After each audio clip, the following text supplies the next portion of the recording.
একেবারে নিঃস্ব হয়ে গেলে কোরআনের একটি দোয়ার আমল করেন, আল্লাহ পাক রব্বুল আলামিন আপনাকে সবকিছুর ব্যবস্থা করে দিবেন। আল্লাহ পাক রব্বুল আলামিন নিজে আপনাকে হেফাজত করবেন। অনেক সময় আমরা কঠিন বিপদে পড়ে যাই, যখন আপনি মনে করবেন যে আপনি একেবারে নিঃস্ব হয়ে গিয়েছেন, আপনার কিচ্ছু নাই, চাকরি নাই, আপনার খাবারের ব্যবস্থা নাই, তখন আপনি আমলটা করতে পারেন। ইনশাআল্লাহ আল্লাহ তাআলা চাকরির ব্যবস্থা করবেন এবং আল্লাহ পাক রব্বুল আলামিন আপনার জন্য থাকার ব্যবস্থা করবেন, খাবারের ব্যবস্থা করে দিবেন। বলেন সুবহানাল্লাহ।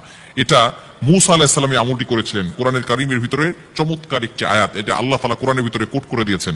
মূসা আলাইহিস সালাম যখন তার নিজের শহর থেকে, সেখান থেকে তিনি মাদিয়ান শহরে চলে গেলেন, সেখানে যাওয়ার পরে তার কিচ্ছু নাই, তার কাছে কোনো সফর সঙ্গী নাই, তার কাছে কোনো খাবার দাবার নাই, কোনো চাকরি নেই, থাকার জন্য কোনো জায়গা নেই। তিনি একটি গাছের সাথে, গাছের ছায়ার নিচে বসেছিলেন। এমন সময় দেখলেন দূর থেকে কিছু মানুষ একটা কূপ থেকে পানি নিচ্ছে, কিন্তু তার পাশে দুইজন মেয়ে, তারা পানি নিতে পারছে না এবং তাদের যে পশু আছে তাদেরকেও পানি পান করাতে পারছেন না। এমন সময় মূসা আলাইহিস সালাম, তিনি তো নবী এবং তার গায়ে প্রচুর পরিমাণে শক্তি ছিল।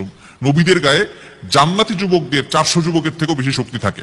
মূসা আলাইহিস সালাম তো জলিলুল কদর নবী ছিলেন, রাসূল ছিলেন।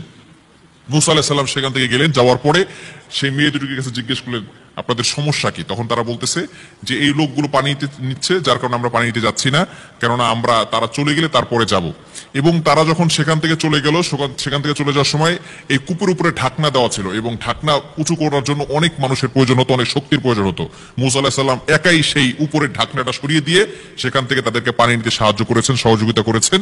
এই সময় মূসা আলাইহিস সালাম এই গাছের নিচে বসে একটা দোয়া করেছিলেন। সেই দোয়াটার কথা হচ্ছে, রব্বি ইন্নী লিমা আনজালতা ইলাইয়া মিন খায়রিন ফাকির। চমৎকার একটি দোয়া। পবিত্র কোরআনুল কারীমের 20 নম্বর পারা 7 নম্বর পৃষ্ঠার 7 নম্বর লাইন, সূরা কসসের 24 নম্বর আয়াতের শেষের অংশ। মূসা আলাইহিস সালাম এই দোয়াটা পড়েছিলেন, রব্বি ইন্নী লিমা আনজালতা ইলাইয়া মিন খায়রিন ফাকির। চমৎকার এই দোয়াটা পড়ার কারণে আল্লাহ পাক রব্বুল আলামিন পরবর্তী সময় এই দুইজন মেয়ের যাদের কথা বললাম, আপনারা আবার এই কথা শুনে আপনারা আবার মেয়েদের সাথে কথা বলতে যান না। দুইজন মেয়ের কথা শুনে মূসা আলাইহিস সালাম, যখন দুইজন মেয়ে দেখলো যে মূসা আলাইহিস সালামের গায়ে প্রচুর পরিমাণে শক্তি আছে এবং তাদেরকে সাহায্য করেছে, সহযোগিতা করেছেন, তখন এই দুইজন মেয়ে ছিল শুআয়ব আলাইহিস সালামের কন্যা। পরবর্তী সময় মূসা আলাইহিস সালামকে তারা নিয়ে গেল। নিয়ে যাওয়ার পরে শুআয়ব আলাইহিস সালাম তাকে থাকার জায়গা দিয়েছেন, খাবারের ব্যবস্থা করে দিয়েছেন এবং শুআয়ব আলাইহিস সালামের মেয়ের সাথে বিবাহ হয়েছে।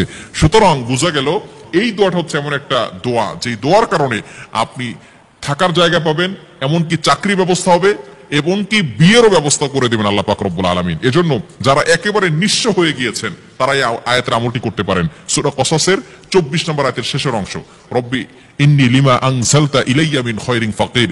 এই দোয়াটা যত বেশি পড়বেন, আল্লাহ পাক রব্বুল আলামিন তত বেশি আপনাকে দারিদ্রতা থেকে মুক্ত করবেন এবং সকল ধরনের বিপদ থেকে আল্লাহ পাক রব্বুল আলামিন হেফাজত করবেন। দোয়াটির অর্থ হচ্ছে, রব্বি, হে আমার রব, ইন্নী লিমা আনজালতা ইলাইয়া মিন খায়রিন ফাকির।